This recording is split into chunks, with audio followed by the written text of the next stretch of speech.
ယနေ့ဘလော့လေးကတော့ကျွန်တော်တို့တန်လင်မှာရှိတဲ့Energy Museum ပေါ့နော်အဲ့ကိုသွားတဲ့ blog လေးဖြစ်ပါတယ်ခင်ဗျမနက်စောစောစပင်းထိုင်နေပြီးတော့တငယ်ချင်းတွေအစုံနေပေါ့ဗျာတန်လင်တရားအဟောင်းကနေဖြတ်ပြီးတော့နေကြတယ်ပေါ့ဗျာခင်ဗျမနက်စောစောရောင်နေထွက်လာတဲ့အချိန်မှာရာသီဥတုကလည်းအေးနေပြီးတော့စပင်းကလည်းအရင်နေလို့ကောင်းပါတယ်ခင်ဗျတ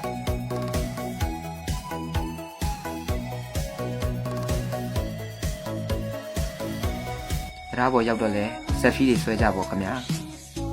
အဲ့လိုနဲ့နေ welcome to တန်လင်းဆိုင်းဘုတ်ကြီးကိုကြော်လာပြီးတော့ကျွန်တော်တို့ကတောက်လျှောက်နင်းလာခဲ့ကြတာမြို့ပတ်လမ်းကနေတစ်ဆင့်နေနဲ့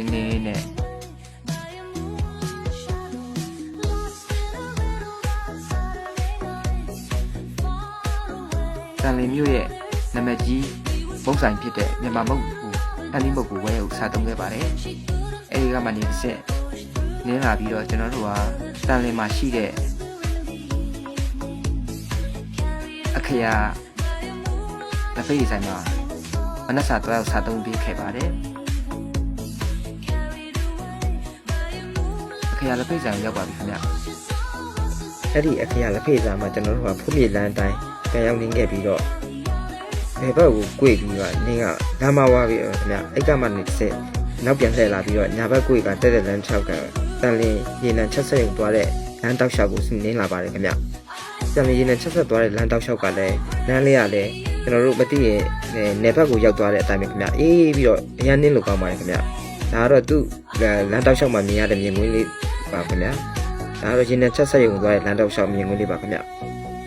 လမ်းတောက်လျှောက်မှာလည်းဟိုးရှစ်ခေအိမ်ဟိုအိမ်ဟောင်းပြတ်ဒီကလေးတွေ့ရှိရပါတယ်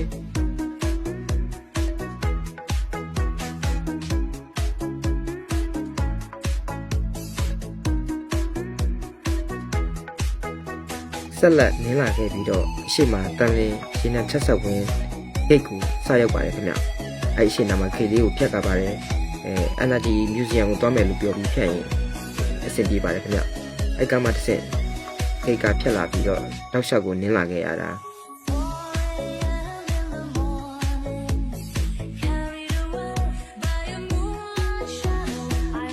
သွားတဲ့လမ်းမှာလည်းဖျားလေးတွေတည်ထားတယ်ခင်ဗျအဲ့ကနေတောက်လျှောက်နင်းလာတာ10မိနစ်3ပုံ5မိနစ်ပေါ့ဗျအဲ့လောက်ကတော့နင်းရတယ်ခင်ဗျ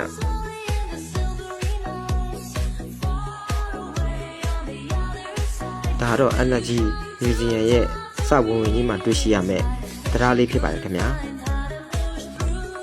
အဲ့တရားလေးကိုဖြတ်လာပြီးဆိုရင်အရှိမ Museum Energy Museum ရဲ့ပြတိုက်ကြီးပေါ့ခင်ဗျပြတိုက်ကြီးကအရင်ကတော့ဆေးတွေမချိန်မုံထားပဲနဲ့အခုမှပြန်ပြီးတော့ဖွင့်ပွဲလုပ်ပြီးတော့ဆေးတွေချိန်မုံထားတော့လှပနေပါတယ်ခင်ဗျဒါက Energy Museum ရဲ့အရှိမတွေ့ရှိရမယ့်သူတို့ရေနံလောက်ကွက်ဆက်ရန်ရပစ္စည်းတွေကိုပြသထားခြင်းဖြစ်ပါတယ်ဒါလေးကတော့ Energy Museum ကိုတက်ပတ်ရိုက်ထားတဲ့မြင်ကွင်းလေးပေါ့ခင်ဗျဟိုဘက်ချမ်းမှာတော့သူတို့အရင်ကဘာလို့ခေါ်တာပေါ့ခင်ဗျမြင်ရတော့လူနေမှုတွေမရှိပဲတရော်ကဲ6တယ်လို့တော့ပြောရပါတယ်ခင်ဗျအဲ့မှာEnergy Museum ကတော့မနက်10:00နာရီကနေညနေ9:00နာရီစဖွင့်ပါတယ်ကျွန်တော်တို့ရောက်တာစောသွားတဲ့အတွက်ဖွင့်ဝင်မရရှိသေးပဲဝင်ခွင့်လည်းမရရှိသေးပါဘူးခင်ဗျာဒါတော့ Energy Museum ဝင်ပေါက်လေးဖြစ်ပါတယ်ဒါခုနှစ်ခဲ့တဲ့မှတ်တမ်းကြောက်စာကြီးပေါ့ခင်ဗျာဒါလေးကတော့ကျွန်တော်တို့ TikTok မှာနာမည်ကြီးနေတဲ့ Energy Museum ရဲ့တရားလေးပေါ့ခင်ဗျာသူမသိရင်သူကပြင်ဦးနေကိုရောက်သွားတဲ့အတိုင်းခံစားရပါတယ်ခင်ဗျာအဲ့နာလေးကဒါပေမဲ့အခုတော့ပိတ်ထားပါတယ်ခင်ဗျာအဲ့တရားပေါ်တက်ရှောက်ခွင့်မရှိပါဘူးခင်ဗျာဘာလို့ဆိုတော့ဒါတဲ့လူတွေအများများပြီးတော့တရားလေးကတုတ်တုတ်လွတ်ဖြစ်နေလို့သူတို့ပြင်ဆင်မှုလုပ်နေပါတယ်လို့ပြောပါတယ်ခင်ဗျ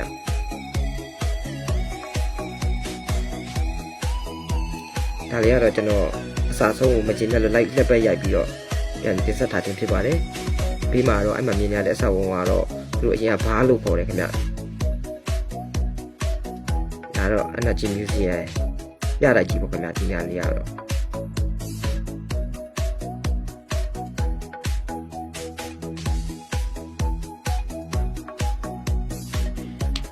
ဒါလေးကတော့ Energy Museum ရဲ့ခေဟာလို့ခေါ်မလားမသိဘူးခင်ဗျအဲ့ဒီမှာသူတို့ရဲ့အရာရှိတွေတဲ့လာရောက်တဲ့ခုနေလိုက်တဲ့နေရာလေးပေါ့ခင်ဗျဒါပေမဲ့အခုအဲ့နေရာလေးကိုတော့ပိတ်ထားပါတယ်ခင်ဗျဝင်လို့မရပါဘူးခင်ဗျဒါတော့အဲ့ကနေပြန်ဆင်းလာပြီးတော့ကျွန်တော်တို့တန်လင်းတရားဘက်ကိုထွက်တဲ့နေရာလေးပေါ့ခင်ဗျအဲ့ကနေတက်ထွက်ဝိုင်းကျွန်တော်တို့တန်လင်းတရားမိပွင့်ကြော်ကြော်လေးနေရာလေးကိုရောက်ရှိပါမှာခင်ဗျ လမ်းလေးကလည်းတာယာပြီးတော့ရာသီဥတုလည်းကောင်းတယ်ခင်ဗျမနက်၈ နာရီကျော်ပေါ့ကျွန်တော်တို့ရောက်တဲ့အချိန်ကအဲ့ချိန်သွားနေရမ်းအဆင်ပြေပါတယ်ခင်ဗျရာသီဥတုကလည်းမပူလို့မအေးလို့ပဲရှိပါတယ်ခင်ဗျအဲ့ကမှတစ်စင်ကျွန်တော်တို့ကဒီတန်လင်းမြူဇီယံကနေဒီဘက်ညာဘက်ကိုရင်တန်လင်းမြူဇီယံပေါ့ခင်ဗျဒီဘက်သွားမယ်ဆိုရင်ပေါ်တူဂီဖျားရှိခိုးကျောင်းကြီးကိုရောက်ရှိပါတယ်ခင်ဗျဒါတော့တန်လင်းတရာအဆင်းနေရာလေးကနေတွေ့ရတဲ့နေရာတွေပါပေါ်တူဂီဖျားကျောင်းကြီးက1950ခုနှစ်မှာတည်ဆောက်ထားခဲ့ပါတယ်ခင်ဗျအခုတော့အပျက်စီးတွေကြာမှတွေ့ရတဲ့ကျောင်းကြီးပေါ့ခင်ဗျပတ်ပတ်လိုက်လက်ကြည့်ပြီးတော့ကျွန်တော်လည်းတေချာလေးရိုက်ကူးခဲ့ပါတယ်ခင်ဗျအထဲမှာတော့ကြန့်ရှိနေသေးတဲ့ဒီအပိုင်းအစတွေနဲ့ကြန့်ရှိနေတဲ့အဆောက်အအုံတွေကိုသူတို့ပြန်လဲမုံမှန်လာတာတော့တွေ့ရတယ်ခင်ဗျ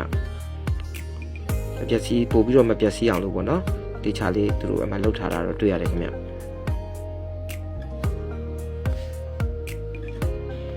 ဒါလေးကတော့ကျွန်တော်အပေါက်ဝါလေးမှာရိုက်ထားတဲ့ပုံလေးဖြစ်ပါတယ်ဒါကတော့ဒီကျောင်းမှာစောင့်နေတဲ့ကျောင်းဆောင်အပဖြစ်ပါအကုန်လုံးလေးလာလဲပြီးတော့ကျွန်တော်တို့က8 နာရီခွဲကျော်လောက်မှာတန်လင်းကနေပြန်လဲထွက်ခွာခဲ့ပါတယ်ခင်ဗျဒါတော့ကျွန်တော်တို့တနစ်တာစီးနေတဲ့ကီလိုမီတာ၄ပါခင်ဗျသွားပြန်ကီလိုမီတာ33လောက်ပဲရှိပါတယ်ခင်ဗျဒီစီးလေးတော့ဒီမှာလည်းရက်တက်ပါပြီ